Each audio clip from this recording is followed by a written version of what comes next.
What's up, Camp Broadside? Troy Mosby here. How y'all doing?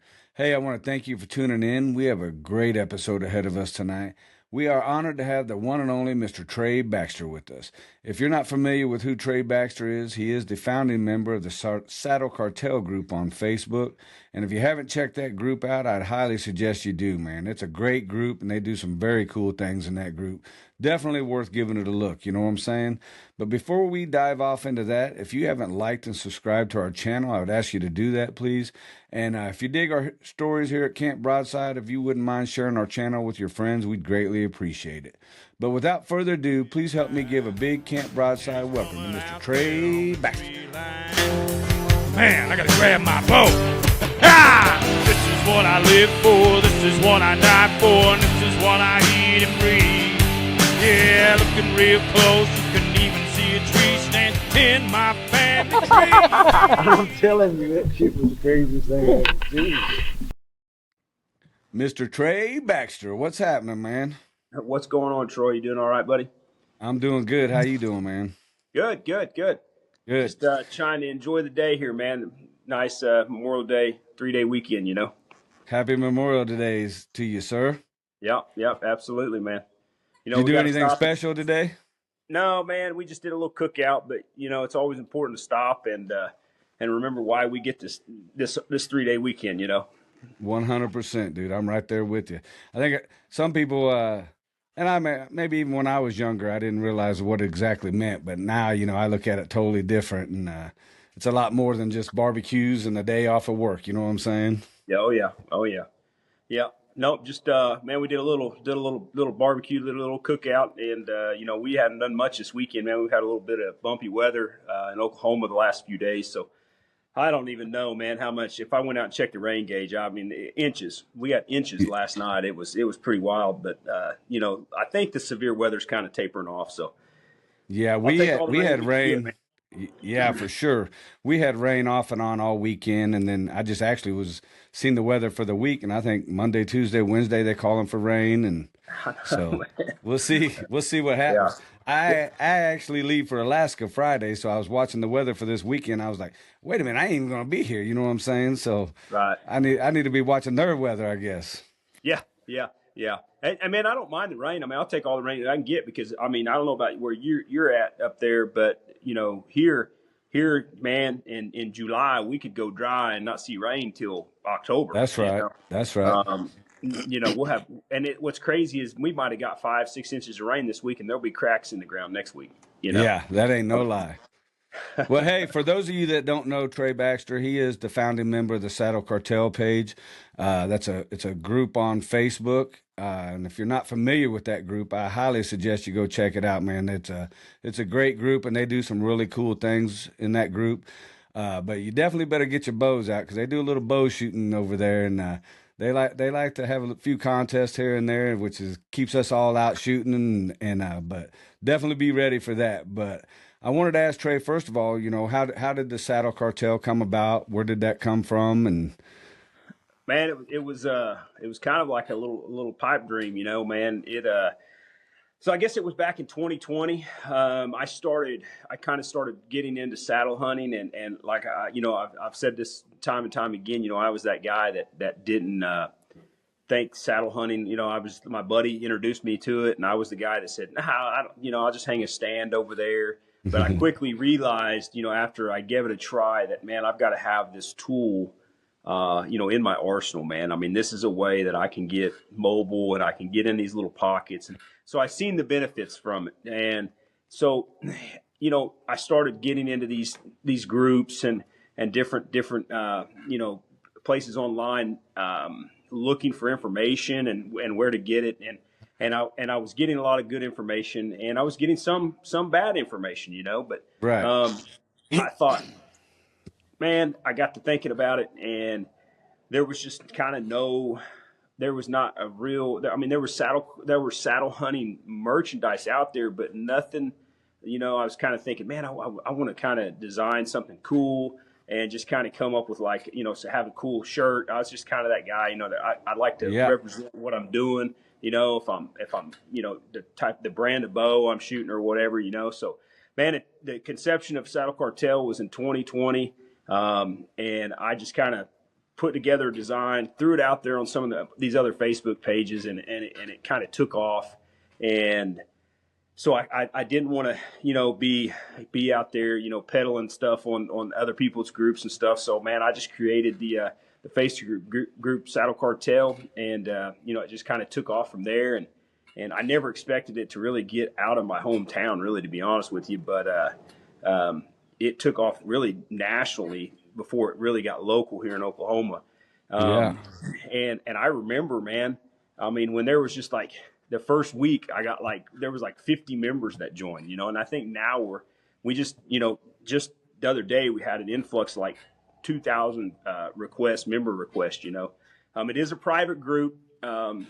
We kept it private, decided to keep it private like that so we could control it a little bit better as far as, because we want it to be a place where not only, seasoned saddle hunters can come in and share their, tips and tricks and stuff like that, but where new saddle hunters can come in and ask questions and there be a positive atmosphere around it, Right. And the Saddle Cartel group, man, it's a really geared towards saddle hunting in September through about February.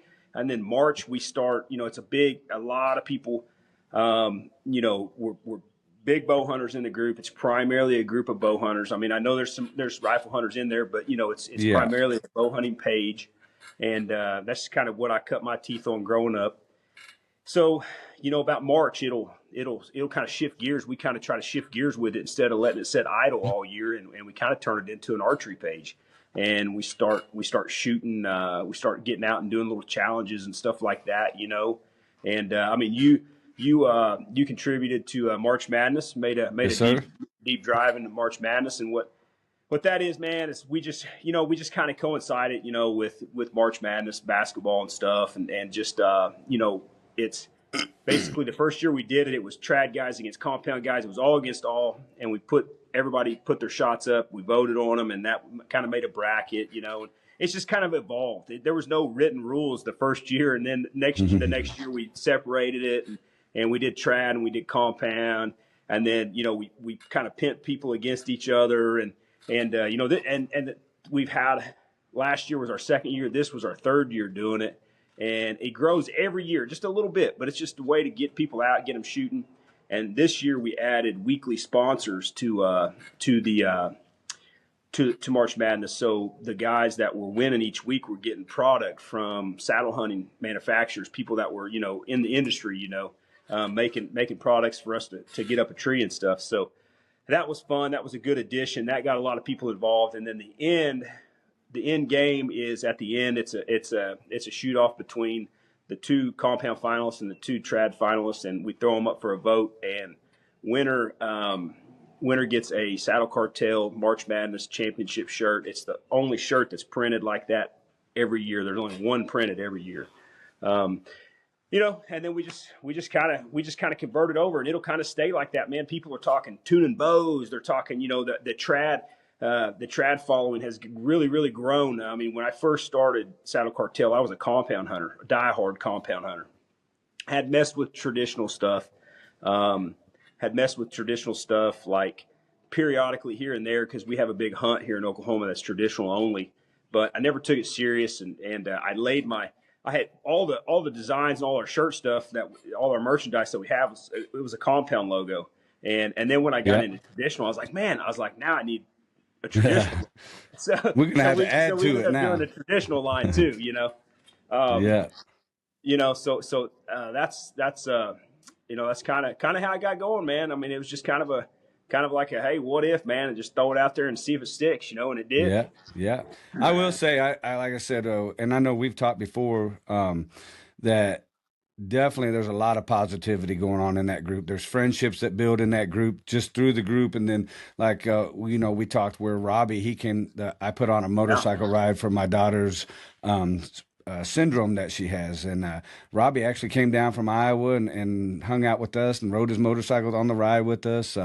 I put on a saddle event. He come down and hit us up for that. And there's a lot of friendships building in there. And that March Madness, man, I got to tell you, that was super cool stuff, man. I mean, some of them shots people are making, and it's just a lot of fun. And sometimes, I don't want nobody to get intimidated, like, oh my God, they're doing this. It's in fun, and it's some of it you create on your own. It's what you want to do. It's that there's no written like you have to do this or that. It's just fun, and put a little bit of just fun into it. Like I know I made a crazy little video out of.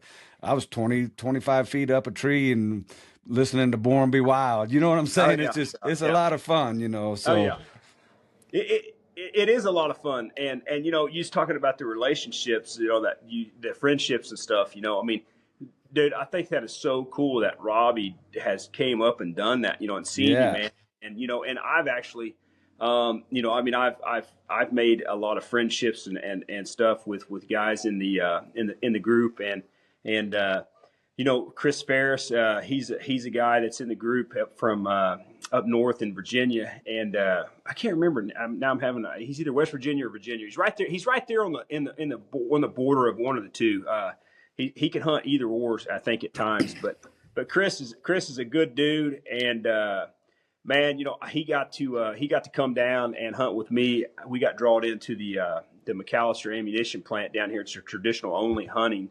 And there are a lot of big deer in there. So he came down and hunted with me. We got drawn in, and we had a blast, man. And just the fact that this group has enabled people to do that, and the camaraderie and the friendship, man, and that's what we set out to do when we first started it, man. Yeah. And we keep, man, the guys that help me out are absolutely great, man. Yeah. I mean, how they, I always, I think God put them in my life for a reason, and I think I was drawn to them, to ask them to help me. I have no idea why, but they were great additions, and man, they have been super good dudes, and we really, really, really try to keep the positivity up, and we watch and we monitor the page to make sure that's the goal of everybody. Yeah. We see some stuff going on that we don't like, man. It's this. We've got full-time jobs. We just you're out. Right. Yeah. It's bottom line, Yeah, man. and that's the way you have to be. And like you said, I don't know all the guys you got around you, but Lance Yep. Coleman, John Lance, Mabry, John, Joe. great guys. Yep. Joe, Yep. I know Cash. Trevor. I don't know Cash and Trevor real well. I know who they are, and I've seen them in the group, but all your guys that are around you, man, seem like top-notch dudes, you know what I mean? And you guys all are like-minded. You're headed in the same direction, and I mean, that's super cool, So I'll tell you a funny story about Cash, man. So I was doing some kind of challenge in the group, and we were shooting. I can't remember what we were doing, man. And this guy messages me on Facebook, and he's like, "Hey, man," he's like, "Do you live such and such?" And I was like, "Yeah." And he Cash just lives a few miles from me, and I didn't know. No kidding. And yeah, and he what it was he had noticed my range from the road, him driving by going to work or whatever. He had noticed my range, and he was like, "Man, I think that guy lives by me," So man, since then, Cash and I, we get together on the weekends. We try to go shoot. We'll go shoot a 3D range. We're trying to get together and do some hog hunting. We was actually kind of trying to get after one on his place that he hunts this weekend. It just didn't work out because of the weather and stuff. But hopefully, before long, we're going to try to pull off a double trad harvest on some pigs, man. Oh, yeah, dude. Yeah, you have to keep us up to date on that one. That's going to be a good story there. It was kind of a crazy deal. Super cool, man. Well, I know you guys have men's mental health going on right now, and I know that every week there's some chances to win some really super cool prizes and stuff. You want to touch on that? Absolutely, man. So last year we not only do we try to use the platform, to get good information out there about saddle hunting and just archery in general. Man, we also try to use the platform to give back, man. We take a lot, and we take a lot from the sport. And we take a lot from a lot of things from it, and I think it's important to give back. And really, it was kind of a fluke how it kind of happened, man. And how it started, and realized that there was I guess I didn't realize that the platform was big enough to do something like we did until we did it. And it kind of started out. We kind of played around with it, and we did a fundraiser for a youth archery team here in Oklahoma, and it was just I just felt drawn to that group and thought, man, the coaches are longtime archery shooters here locally and have owned a shop, and they still coach archery. And they've done their time, and they're trying to take these kids to Las Vegas and to all these different shoots and stuff, and they've put their time in, and they're still putting time in. And I thought, man, how great is that, So we did a little fundraiser for that, and we asked for sponsors. One thing at Saddle Cartel that we kind of pride ourselves in is that we have relationships with a lot of people in the industries, but we don't tie ourselves specifically to one entity. We leave that open, and they know that going into it. If they ask us to review something or look at something or try something out, that we're going to give an unbiased, honest opinion, right, about it, because we want to stay that way just because we want to stay that way just because we feel like that's the best way to get the best information out to people, and also too, with these manufacturers that do that stuff, it's a way for them to know that they're getting an honest opinion about their product, and right. we're just not, you know what I mean? Yeah. We're not just doing it for the likes and the subs and stuff like that, So we reached out to a lot of guys in the industry and was doing a fundraiser for the X team, and it went really well, and it was like a big mega package. And it was like a huge mega package. It was like a couple $1,000s worth of stuff, and we gave it all to one person. And we raised like $2,500 for the X team. And so, hang on just a second.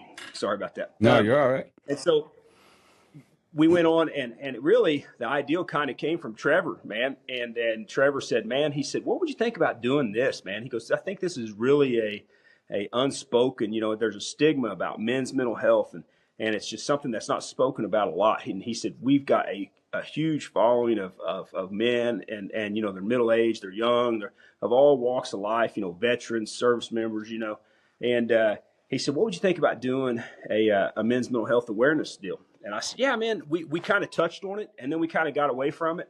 And then all of a sudden we got to revisit it, and I said, well, let's do it. And so last year, man, we was able to raise like $5,300 for Mighty Oaks Foundation.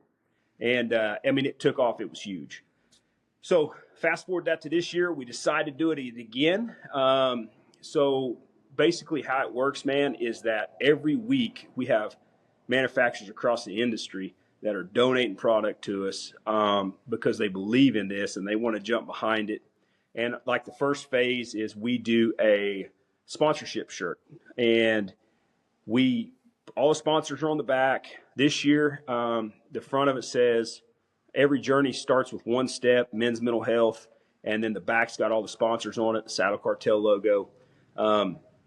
And all the proceeds that we raise off of that are going to go to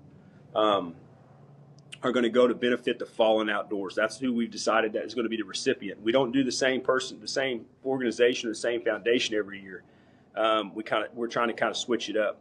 Yeah. And we take in and we ask people, hey man, give us some names. Let us look into these organizations, And this is the one that we all fell on this year. So we do the sponsorship shirts.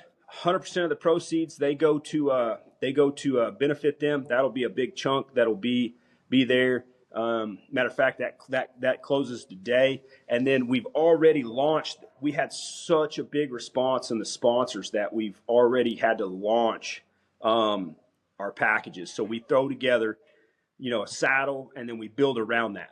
And we got such a big response that we can't. It'll take us more than 4 weeks to do it. And June is Men's Mental Health Month, and so we've already kicked that off. I think we've already raised like $600 on that.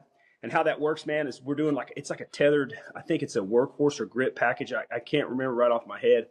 John's kind of handling all that, and then we got some like drawn custom archery strings. We build around that big package, and but this first package this week basically is everything you could possibly need to go hunt. And so we run it like Sunday to Sunday, and then we reset. The next package comes out. We run it Sunday to Sunday, and we do that all the way through June. And there's some big stuff in there, man. I'll tell you this: Ape Canyon got a $500 gift card in there, dude. Woo! That's big time, man. Yeah, buddy. And then, we've got a lot of good stuff, man, in there, and we've got some stuff for traditional guys. We got some stuff for compound guys, and then at the end of the month, just to kind of cap it all off, man. I'm sorry. I know I'm probably rambling on, but we just had another sponsor this week jump in, so we're probably going to have to extend men's mental health campaign on the backside a week. Barry Ingram from Owasso here in Oklahoma, he owns Elevation Custom Saddles. What a great dude. Yeah, he has thrown in an entire kit, dude. Nice. So, I just got word from him the other day. Oh yeah, that's huge, man. Yeah. But at the end of all that, we do an auction, and the auction this year is going to be a custom gear modification saddle. There's a couple of clips on it on our YouTube channel that you can check it out. It's actually pretty cool, man. Jerry took it over when all the guys came on as mods and admins and stuff like that. Man, I got him a bunch of flannels and stuff, and I with the logo and stuff on it. And Trevor sent his to Jerry, and Jerry cut the thing up and made a cool saddle out of it, dude, with the patches on the pockets and everything. It is a cool looking saddle. I've seen pictures of it, and I'm like, that's smoking hot.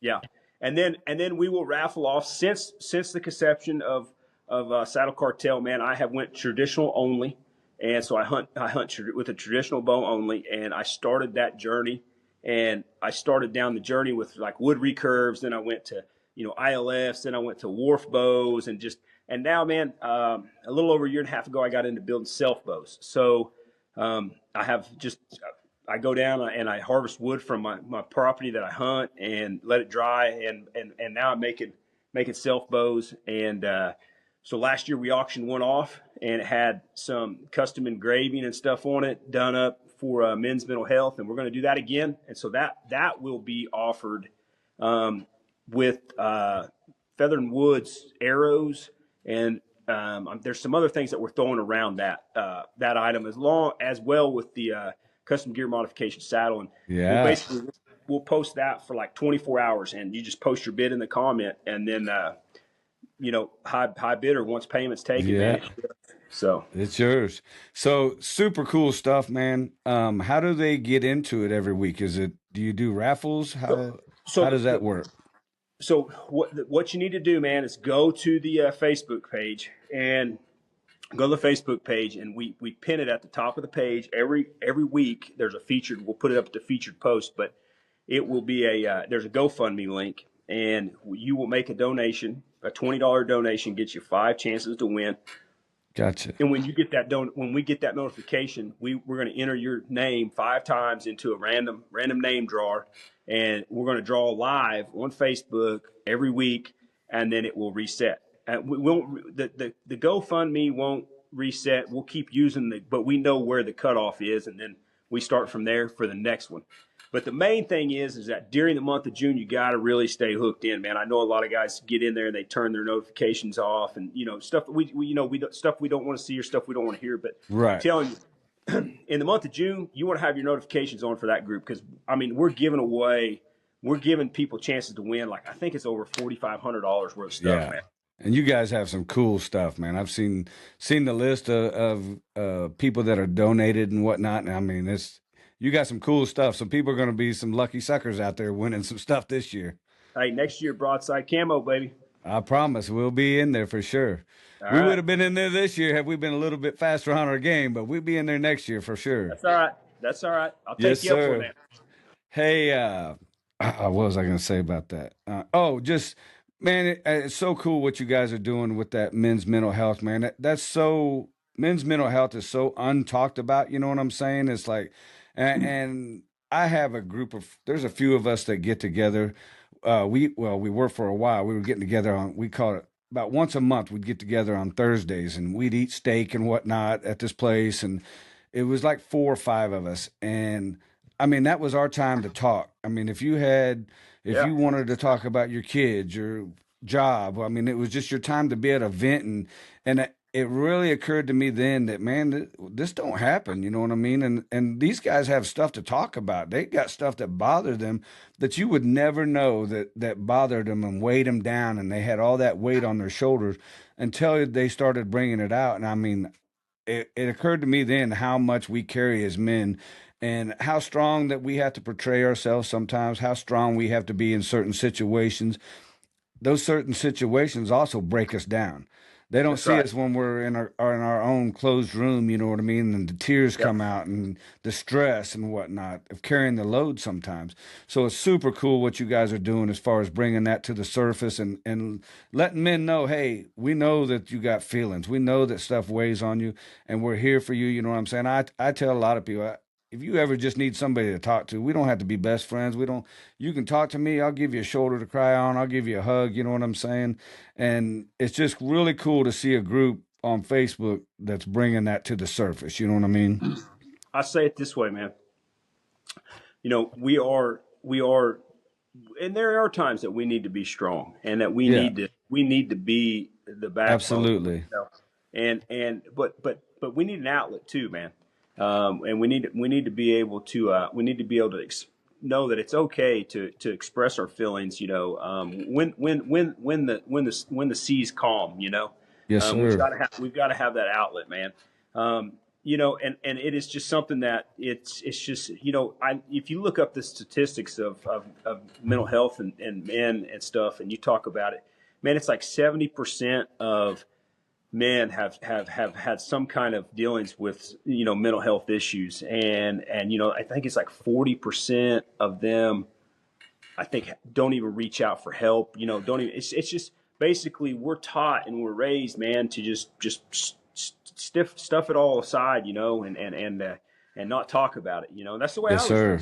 raised. Right. Um, but I think I kind of credit, being able to open up and talk about that type of stuff, to my daughters, man. I've got two daughters, and so, I wanted to feel like, that I think they helped me with that, because I'm not saying that there's not issues like that in females and in women, but just men don't know how to talk about it. Right. It seems like a woman knows how to talk about it a little bit more, and express their feelings a little bit more. So I tell the guys all the time, man, and you'll see me do a lot of Facebook lives and stuff, and during June and stuff like that. And if we change one person's life, then we've done. If we affect one person, man, Amen. I said that last year, man, and you would not believe, Troy, the amount of comments and questions and stuff that people, messages I was getting, messages the guys were getting, that were just absolutely, grateful that we were doing this, to give Right. them a platform to express how they felt. So, man, we're grateful for that. We don't take it for granted. But like I said, man, and same goes for me and all the guys in Saddle Cartel, man. You do not have to reach out to us about something for saddle hunting, man. I mean, I talk to guys all over the country about all kinds of different things, man. So I guarantee you the offer stands. If anybody needs anything, or needs somebody to talk to, you reach out to anybody on the Saddle Cartel Facebook page. That's a moderator or a admin, and you're gonna have a friend for life, probably. Absolutely. Absolutely. It may be an online friend, but I Yeah, guarantee still you, man. friends. Hey, Yep. that's like I say about old John Mabry, man. I've gotten to know him a little bit, and I've never met him in person, obviously. But I'm like, I know that is one heck of a dude, man. I love talking to him every chance I get to chit chat with him or whatever. I mean, like I said, all you guys, Lance Coleman, I mean, that's another one, dude. You can talk to, it's just good guys, man. Good hearted guys. Absolutely. Yeah. Man, I talk to Lance probably daily, man. Yeah, Uh, you know. he's a character, boy, old Oh Lance. yeah, he's a good old dude. He's a good old dude. He helped me out a lot, man. When I started coming into the trad stuff, man, the first year I had no idea what I was doing with it, and after the season, I knew that he was a big trad guy in the group, and back then he was one of the few, man. Yeah. The trad guys have really grown in the group, man, and that's really cool, man. And I've seen some compound guys convert to trad. Yeah. I reached out to Lance. I was like, dude, look, I have no idea what I'm doing. I need some help, man. And dude, he got me steered the right direction, and him and we're bouncing stuff off each other as far as tuning and stuff like that. He's got one of my self bows. He did a review on last year's men's mental health self bow. I sent it. I boxed it up, sent it to him because his value is his opinion is valued, man. 100%. He's going to be honest, know. And I've never sent anything to Lance and said, "Hey, man, don't be honest about it." He's going to be honest, And I said, if I send you this bow and it sucks, you tell him it sucks. Yeah, 100%. So definitely value the relationships that I've built within the group, man, for sure. Yeah. Well, like I said, I appreciate what you guys are doing over there. I appreciate the Saddle Cartel as a whole. What you guys are doing for men's mental health is outstanding. All the little challenges, getting people out shooting their bows and building that camaraderie amongst like-minded people is amazing. I'm in a lot of different saddle groups, and there's a bunch of good groups out there for 100%. But I will say there's something about that cartel page that I really enjoy. And when I'm getting on to go look at a saddle group, that's probably the first group I'm going to look at. You know what I'm saying? So appreciate all your work. I say that all the time. That's my goal, is that when people get up in the morning, they basically use their phones for social media they use that for their news, Yeah. I mean, I very rarely turn the TV on, Right. I got everything in the palm of my hand, but I want people to wake up in the morning and go, man, I wonder what's going on in that group. Yeah. And if we're doing that, if people are doing that, then we're doing the right thing, man. Yeah. Hey, and especially when you guys do that Target Tuesday, you better not be sleeping on that because you're gonna miss out. Yeah. So those that don't know, man, we do Target Tuesday. Delta McKenzie, Big Shot Targets. They offer us a discount. So we take that discount and we pass it on to the members, man. We what we do is every Tuesday cash about 9:00 we'll drop. We've got it on pause right now for men's mental health. We've got a lot of things on pause right now because we don't want to take anything away from that, man. Right. And we'll go back to doing things the way we were doing them, but we'll kick off Target Tuesday after men's mental health. But man, we open it up at like 9:00. We take what the cost of the target is. We do deer targets. We do, cougars. We do bears. We do just whatever. We just randomly pick different targets and we sell spots, and we do a random number generator, man. Cash runs it, and boom, you could literally get a brand new 3D target we try to keep it about $20 per slot. Like I said, we're not making anything off of it. We're just offering that discount down. You could win the first time, or you could be like me and not win until the next year. Hey, well, we got to figure something out though. I got a bone to pick. All right, that Robbie. I don't know how much that guy's won, and what's his wife's name? Molly, I think's her name. Yeah. Them are the winningest people, man. man. I mean, is there a way we can block them or something? I know. Yeah. No kidding, man. Dude, they were killing it. I was like, man, they're gonna have like a 3D range. They're about to open up an archery shop, I think, man. Yeah. Hey, good for them though. Yeah, for sure, man. They good people, man. So whatever. But the reason I wanted to talk to you for sure is I seen a couple of posts on Facebook about some deer you killed this last year, and in the 2024 season, and I was like, man, there's got to be a good story behind this, and the first one, let's just start with this one, because this one's got my mind. Like, I don't want to know what happened on this day. Okay. I printed off a picture. I hope everybody can see that just fine. But I see your bow, your trad bow there, and I'm seeing 3 doe laying on the ground. And I'm like, now I got to hear the story behind this picture right here. Well, okay. Yeah. So that's something right there, man. That is a hunt that I will not soon forget, man. Right on. So, man, so there's not many things that I take more serious than hunting, man. But my marriage is one of them, and that's one thing that I take very serious, and I pride myself in it.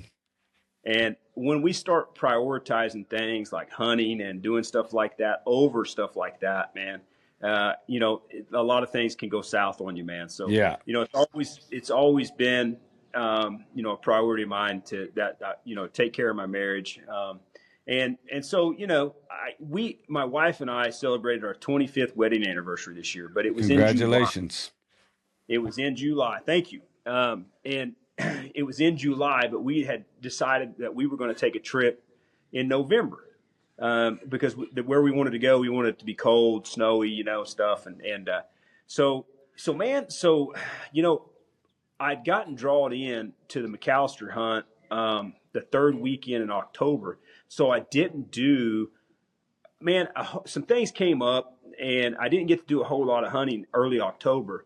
And being a bow hunter and being a trad hunter, I would get out there early, man, and get after them. So we came back from our vacation, and I hunted a little bit and harvested a buck at that time. And then, man, so my season was really just kind of mediocre at that point. It was just really kind of mediocre. And I was looking for a deer to fill and to fill the freezer. It was late season, December, man, and I've got this spot. And so a couple years ago, where I hunt, there's not a lot of, it's not like a farm belt, we don't have a lot of ag. And but 2 years ago, they came in and they drilled wheat in this field, and the hogs just tore it up, and the deer used it. It changed. It totally took the way I had hunted for 20 years, and it changed the way the deer moved. And I had some cameras in that area, and I was getting pictures of a bachelor group earlier in the year, running back and forth from there. So it was late season. The acorns were gone, and I knew there was just enough voluntary wheat that was coming up to keep those deer in there on that natural browse. They were looking for that. And so, man, I've got this spot that I go down, and I know with the north wind that it's going to be good. I just know that it's going to be good. And listen, and I don't hunt out of a saddle every time I hunt out of. I hunt out of lock ones. I hunt out of ladder stands. We've got historical stands that we know, hey, if you hunt there long enough, you're going to kill a deer. Yep. And so this area, I had been bouncing back and forth between a lock on and my saddle, just kind of depending on the wind. I was using my saddle to play the wind, and I was kind of bouncing back and forth. So I had got down there kind of late, and it's a little bit of a drive for me. And I'd gotten down there kind of late, and I was like, man, I'm just going to ease down there, and I'm just going to jump in that lock on, and try to just get up there, and try to harvest a doe. And we have a holiday season here too, where you can harvest 2 extra does. And so I got down there, man, and the bow that I'm hunting with that was my whole goal of getting into self bows, was to take wood from my property that I've hunted since I was probably 10 and split it, dry it, build a bow out of it. And, usually that wood's got to dry for a year or 2 years, but I harvested that wood and I put it up in the rafters of my shop. And matter of fact, I'll show you. I don't know if you can see all that wood up there. Oh yeah, I'm stocked up for next year. Nice. But anyway, I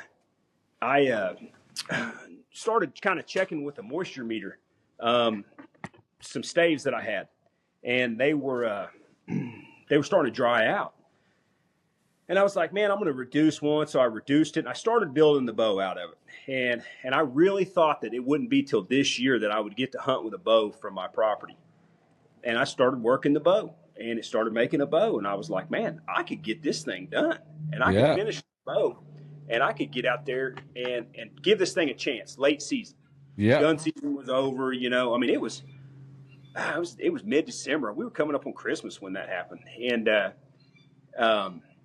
so I made the bow, man, and sure enough, man, it shot well. And I was like, okay. I'm going to give this thing at least 4 days, 3 or 4 days. And so, man, off I went, man, and got down there a little late. I was really, that evening was kind of a bonus hunt for me if I got there early enough, And so, I eased down there, eased back in there, and kind of like on a spot come from a bedding area, and they come out into that field to feed behind me. And they use that corner. There's a corner of a fence line and a tree line, and they cut that corner. And man, I got up in that tree, got everything set up. So you were saddle hunting, or was you in the lock on? I was in the lock on that time because I was late. I was late getting down there, so I didn't have time. I didn't have time to get everything together and go down and make a climb because I one stick. And so I was like, man, just boots on the ground, and I took off down there. And man, I had some does coming from the north of me working south. And if you guys want to check out the hunt on that, there is a YouTube video on there. I did get it on film. I got 2 of the 3 on film, and there was 3 does walking across there, and draw back and let it go. And I knew that I had hit her pretty good. I didn't get I could tell my arrow, I didn't get a lot of penetration, and the wind was blowing real hard out of the north, man. And sometimes in self bows, man, the wind is detrimental to them. And so, man, I took her, I was under the assumption that, it was a good shot, and sat there for just, man, it wasn't 30 minutes. And I looked up, and here's some more deer come walking down this fence line from east to west on me. But they were on my north side, so I was downwind of them, and gave them a few minutes, and they just kind of what they were doing, they were just staging up. They were just staging up, waiting for it to get dark. They were going to jump the fence, and they were going to go in there and browse on that wheat. And man, so I shot another one, and I was like, oh man, this is 30 minutes after the first one. Yeah. So that deer, I felt like I hit a little bit back, right? So I was like, gosh dang it. And I was like, man, I want to give her some time. So I was really just kind of sitting in the tree waiting. But at that point, the only arrow I had left was a stone point that had been napped from Kyle Headings. That's a member of Saddle Cartel. He napped me some heads and sent them to me. And I put them on an arrow with some real turkey feathers from Joe. Actually, Joe Mabry sent me the turkey feathers. And, man, I think I got it somewhere. Let's say that sounds like a pretty authentic arrow right there. So it had a self knock in it, sinew tied on it, had the stone point on it. And anyway, so I was having some trouble with my camera, my GoPros and my angles and stuff, and I wear a remote, and that remote, it's a wireless remote, so I can hit the button with all the chaos that goes on. So this buck was chasing this doe, and I mean I believe that my deer breed until their horns fall off. We got that many does, man. Yeah. And so there was a buck kind of bumping a doe around just to the west of me. And they started walking up the fence line, and I'm going, "Oh no way!" I'm going. Now, okay, how long is this after you shot? And I still had a buck tag. I still had a buck tag. Oh, really? How long is this after you shot the second doe? Oh man, probably 15 minutes. Oh wow. I mean, yeah, it was probably 15 minutes, man. So I'd actually seen that buck and those does back in this thicket prior to all this happening, even the first doe. I just didn't. I'd lost track of where he was at, and I wasn't really hunting a buck. I was just trying to do some doe management, and so he starts walking down this, and he's about 125, 130 inch 8-pointer dude, and I'm sitting there with a stone point with a bow that I made out of a tree, and I'm going, I'm going to smoke this dude. Yeah. And if you watch the video, the does got out in front of me, and I had a limb fall out of the tree, and that was pushing the deer kind of out a little bit out of range for me. They it's just something that had changed since the last time I'd been down there.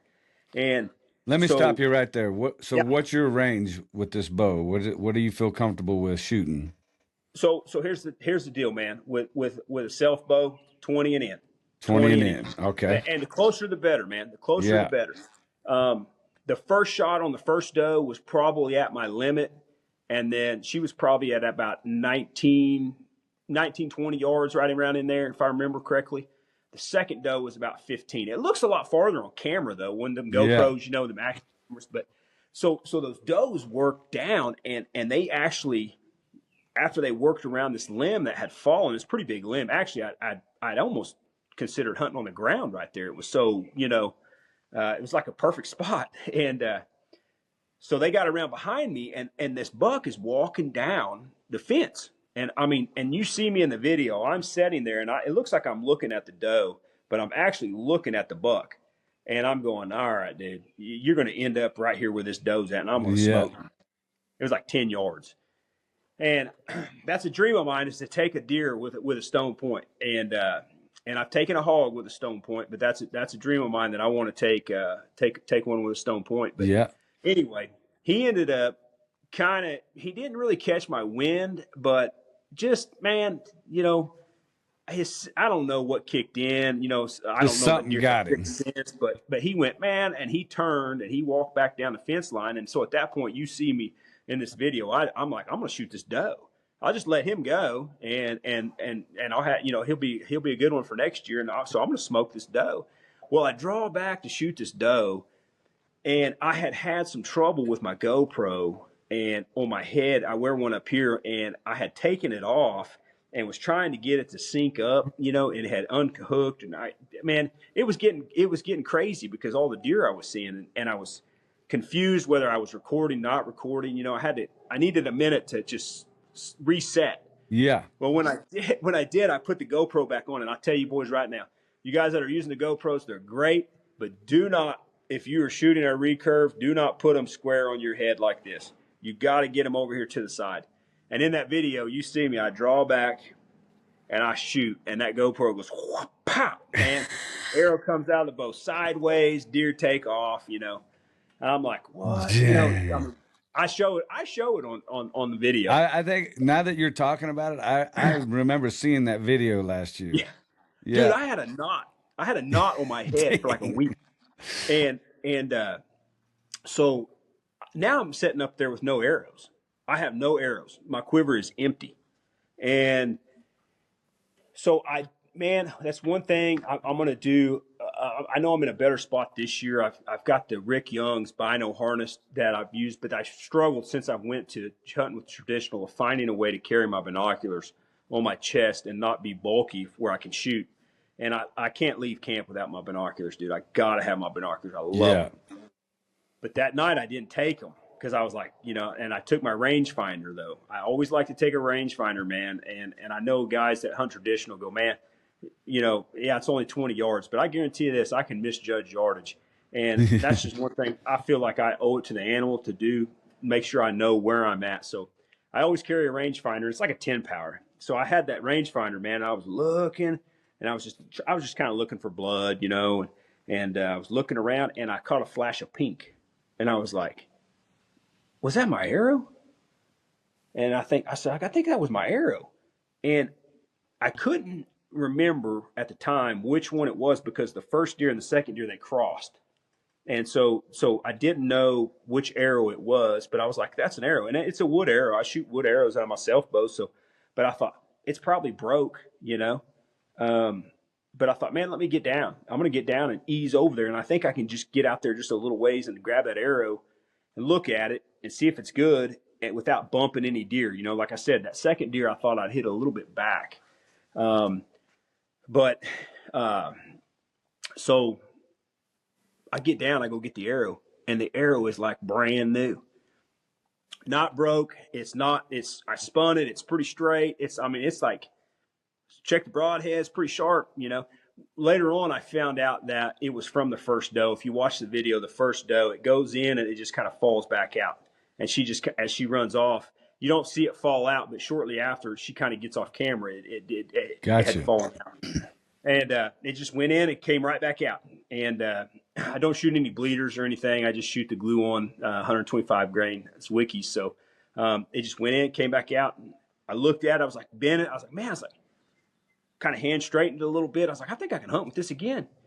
So I was like, this will keep me in the tree. So I go back, get back up in the tree, and dude, it wasn't 5 minutes, man. Another doe walked by. What in the world? And she was at 10 yards. But what had happened was I had left my GoPro going, in all the excitement with it hitting my head and all that stuff and everything, I had left the GoPro going. And when I hit the button to record, I turned it off. So I didn't get the third shot. You know, it was like, man, it was Western. It's chaos. Man. It was getting crazy. It's like the Wild West out there. What's happening? Yeah. And so 2 of those deer I seen go down. Nice. You know, she went about 50 yards and went down. And like I said, she was about 10 yards off the base of the tree, about where you want them with a self bow. But them self bows are just so quiet, dude. I mean, they are just like, they're so quiet that's what you rely on with those. They're not speed demons. They're not shooting fast. They're not, but if you're accurate and you put one in the right spot, deer aren't going to go very far. Yeah. She went about 30 yards. One went about 80 yards.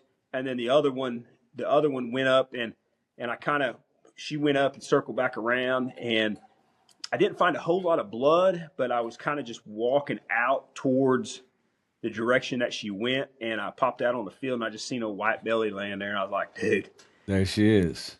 Man, I clean deer. So where I'm at, I'm pretty remote, and it's a pretty primitive camp. So we've got to get our deer quartered up and get them in ice chest. You know, it's like we can't just run to town. And dude, I cleaned deer till 3:30 that next morning. I mean, hey, it was a good idea until I started doing that. Yeah. Man, and I was like, you successfully filled that freezer. That was your game. Yeah, and you definitely did it that day. Yep. So I built that bow, harvested those 3 deer. That was the only time I hunted with it. I hunted with it for about 2.5 hours, and then I gave it away. No kidding. Yeah. That was the only time. I gave it to the landowners, and they really enjoyed and receiving it, and it was just something that I wanted to do, and I felt like I needed to do it. It had rattlesnake skins on it that came from there. They had caught the rattlesnake, and I skinned it and put the skins on it, and the wood came from there. So yeah, it was really like I said, my season was really mediocre until then. Yeah. But what a day that was. We got a lot of deer where we're at. It's a target rich environment, especially for does. Nice. And I try to fill every doe tag I got. Yeah, I don't blame you there. I'm the same way. If I can put 2 or 3 does in the freezer every year, I'm definitely going to do it for sure.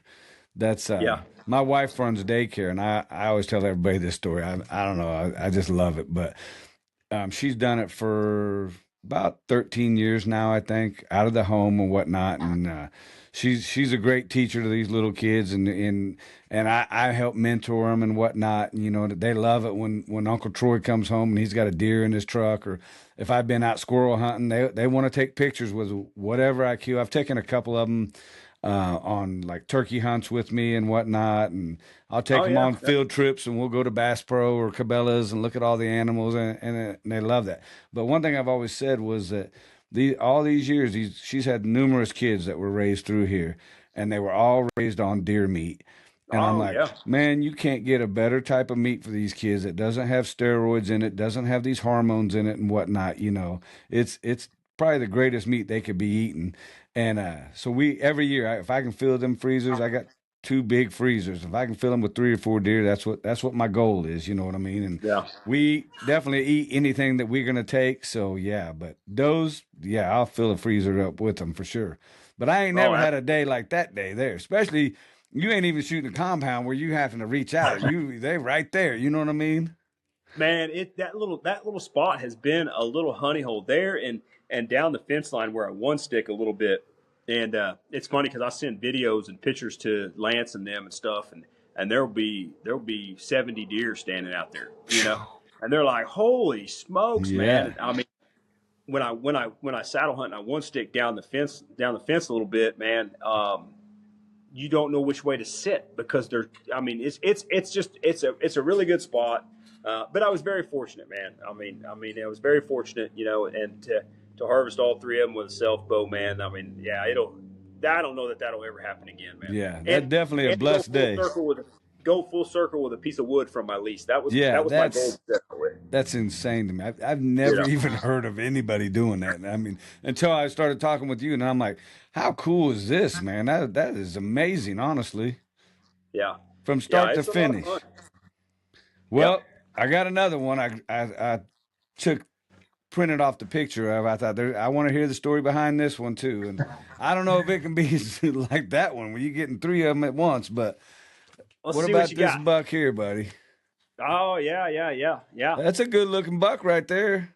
That's a good deer, man. I like that That's a good hat. deer. That's a nice looking hat you got on right Oh there. yeah. So man, so that deer right there, I had watched. So I harvested that deer actually before I harvested the does, and like I said, my wife and I had celebrated our anniversary in November, and I came back, and I take a lot of vacation during November during hunting season.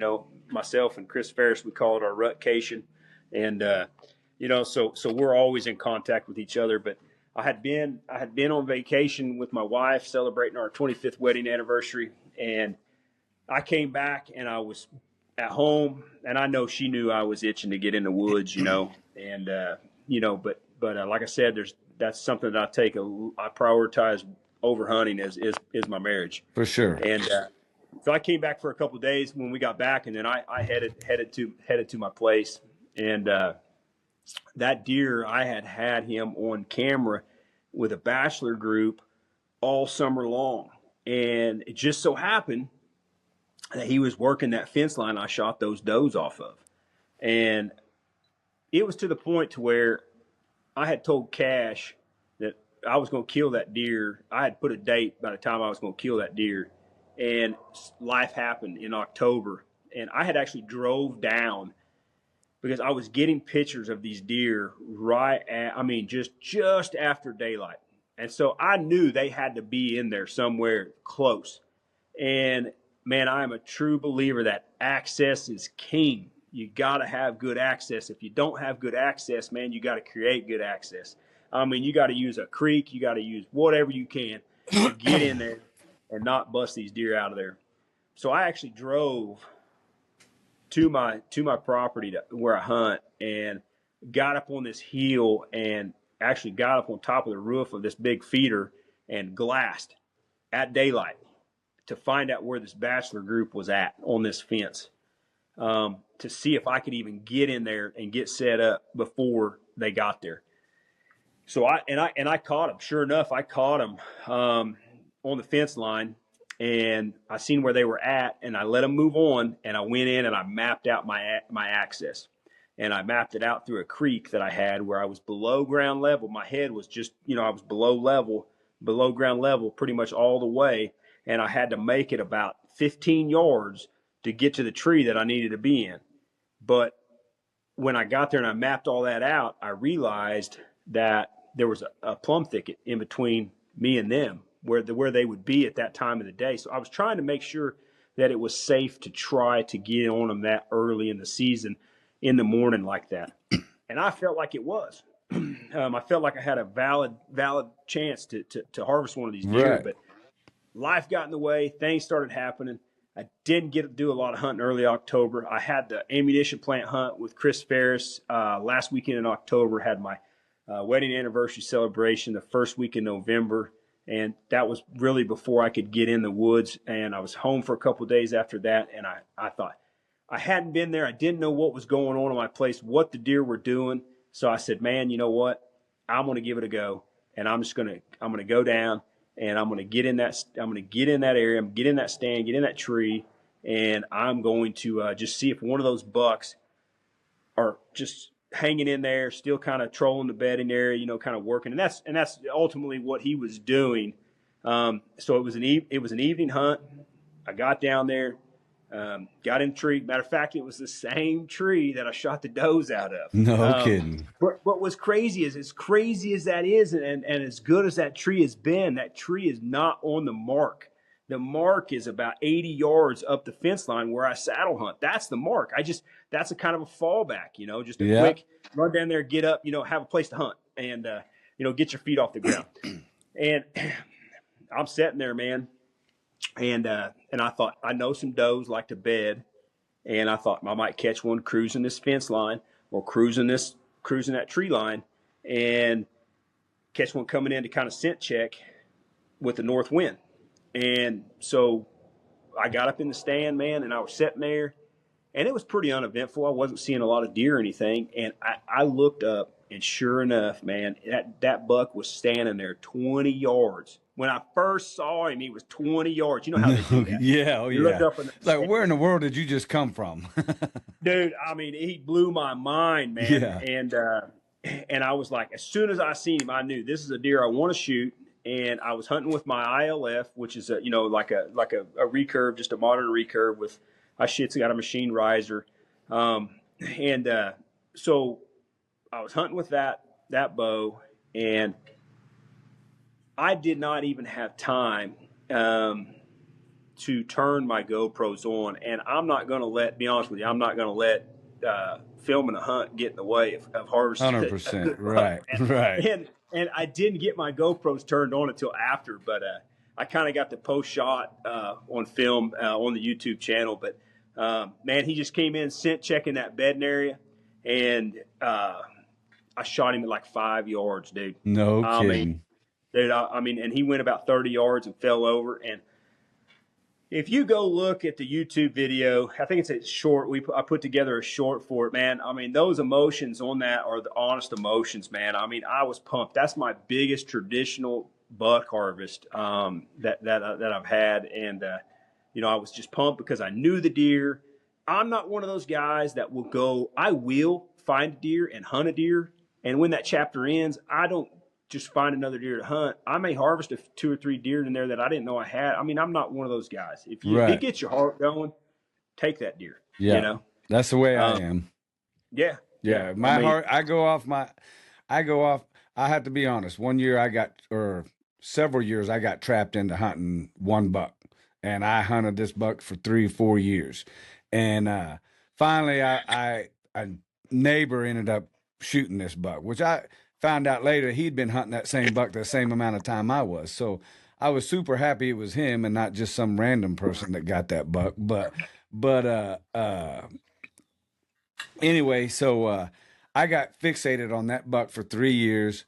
I completely let a bunch of deer pass, and after that, I was kind of like, nah, I don't want to do that. And I don't even run cameras no more. I just, whatever my heart tells me at that time, man, that's what I go off of. If I feel like I'm taking it, I'm taking it. If I let it pass, I let it pass. I mean, I've done that before, and I've hunted deer for 4 or 5 years and caught up with them, and I enjoy doing that when I find that deer, and I've got a deer that made it through last year, that if he makes it through the summer, if I can get a picture of him early on, I'll probably target that buck. Yeah. But I don't always do that, man. I mean, I don't always do that. And like this buck, I knew he was there. He wasn't the biggest deer in the bachelor group. But I knew that I was going to take him if I saw him. Yeah. And the rest of those bucks had scattered. They had broke up. He was the buck that just kind of stayed in that area. And just kind of and really, like I said, man, it was kind of a fluke deal, kind of a lucky deal. I did not know. I had no idea what these deer were doing, because the last time I had really put boots on the ground was mid-October. Yeah. And a lot of things changed from mid-October till mid-November. A lot of things change. Yeah, and, for sure. You don't know where the deer are at or what they're doing, but I was definitely blessed to harvest a great deer, man. And like I said, it was about 10 yards. I have even went back out of my modern recurves. I shoot aluminum arrows, just because it's old school, man. It takes you back like to your yeah, young, for sure. And matter of fact, the arrows I shoot, or Lance had sent them to me, man, because he couldn't get them to tune, or I can't remember what the deal was. They just weren't right for him. So I was like, well, send them to me. I'll try to tune them. So I tuned them up, man, and so it was pretty cool to be able to take some arrows, take a deer with some arrows that Lance had sent me, Yeah, for sure. Lance and I were always bouncing stuff back, sending stuff to him, sending stuff to me, Yeah, I seen those pink arrows that he sent you. I seen you shooting them the other day. Yeah, I got one right here, man. He makes some beautiful arrows, don't he? Oh yeah. So these are the ones that I'm going to hunt with this year, man. So they've got the self knocks. They've got the leather seats, threaded wraps, all Lance hand painted, all that. So, he gives me a hard time about shooting pink, but Hey, for not liking pink, he sure makes some pretty pink you arrows. you ain't lying. He sure does. Hey, Yeah. I wanted to ask you. I had one question for you. What is some advice you'd give to somebody that's wanting to get into traditional archery? What would be your number one? I know there's probably a million things you can think of, but what's the first thing that comes to your mind? So the first thing that comes to mind is don't overbow yourself. Guys that get into traditional hunting, they're used to shooting these 70, 60, 70 pound compounds, and with a traditional bow. I'm not saying that a 50, 55 pound weight is not a good hunting weight, but it's just 40, 45 is just as good. It all depends on your setup, and you're going to have a lot more fun if you don't overbow yourself. Yeah, Don't you can work up to that. A lot of people go, well, I don't want to buy two traditional bows. Start with this one and then move up to this one. But you will enjoy the process a lot more if you don't overbow yourself. definitely sounds like some solid advice right there, and uh, appreciate your thoughts on that. But hey, man, I don't want to take up. I've taken up a lot of your time, and I appreciate all your time, man. I just want to say I think you're a great dude, man. What you're doing in the cartel is very cool. You have a super giving heart. You think about others, man. You're a top notch dude, and I'm honored to call you my friend. You know what I'm saying? And it's been a pleasure Absolutely. talking to you. The last week or whatever, off and on and whatnot, getting to know you and whatnot. So. And I highly encourage everybody, man. If you haven't checked out that Saddle Cartel page, man, go check it out. I'm telling you, it's a great group, and get yourself involved in there. You know what I mean, and take advantage of some of them shooting opportunities and whatnot. It doesn't do nothing but make you better. You know what I'm saying? So yeah, for sure. Uh, Man, is there anything else you want to say about the cartel or men's mental health or? Man, guys, just get over to the group and get involved, man. That's just get involved. And like I said, man, there's great opportunities over there right now through the month of June to win entire packages and support a great cause. And you know, we really want to encourage people to come deer season. There's something else that we do. We want to encourage people to post their harvest pictures, Oh yeah, whether it's a 170 or whether it's a spike. Whether they've taken it with a trad bow or whether they've taken it with a compound. And what we do is we look for stories and pictures that we think would be cool. And we do a thing called the Success Series.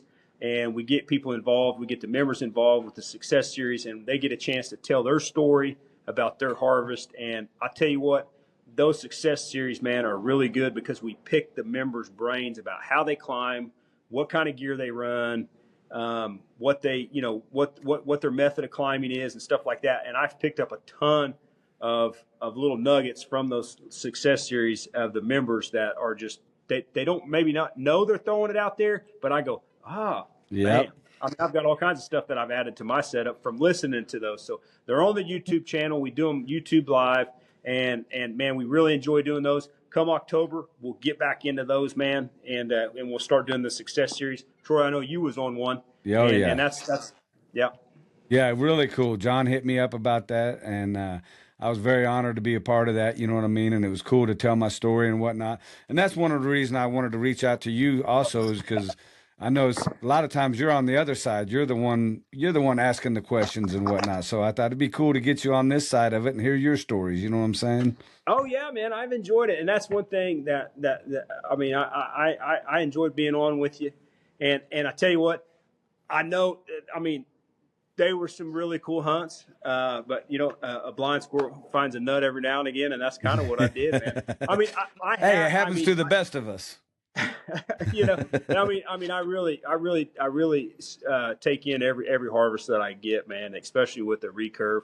I mean, a recurve harvest is just something special, man. And Yeah. not that there's not with a compound, they are too, man. I did it for a long time, but it is like everything is in slow motion with a recurve, man. You Yeah. see, it's cool. Yeah.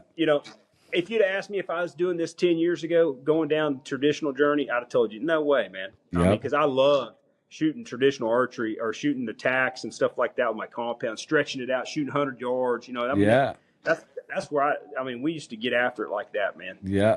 But Fun stuff. Well, that's kind of why I started this Camp Broadside, was just I love hearing stories. I love talking hunting, and everybody's kill is there's a story behind it. There's an adventure. There's excitement. There's passion. You know what I mean? And when you oh get yeah, somebody to open up and they start talking about their kill and whatnot, you can feel that passion. You can feel that excitement. You can see their face light up in different parts of the story or whatnot. And I love that, man. So definitely appreciate you being on here, telling your stories, man, and telling us about these adventures. This one here, man, I don't know how you'll beat that day anytime soon, but that was man, they were good that mature was a does day, too, man. brother. Yeah, Yeah, they look it. I was yeah. like, there ain't fawns in that picture. So yeah, for So, sure. so I was down the other day doing some work on my place, and the landowner broke that bow out, and I was like, I kind of shed a tear, man. Ooh, I was like, yeah. 'cause it was a shooter, but you know what? It served its purpose. I'll build another one, man. Yes, But sir. Yes, that sir. was one epic hunt, and definitely enjoyed it, man. And like I said, man, I was very blessed this year to take quite a few deer with traditional, equipment. So Yeah. Well, Trey, I want to thank you very much for being on here, man. Appreciate your time and, like I said, all your stories and your info. I appreciate what you're doing over there at the Saddle Cartel. Everybody else, thank you so much for watching, man. I hope we were entertaining, and I hope you get over that Saddle Cartel Facebook page and check them out. Become a member and get in on some of this men's mental health stuff that's happening right now as we speak, and we'll go from there, man. But appreciate you, Trey. Thank you, everybody else, and we'll see you next time.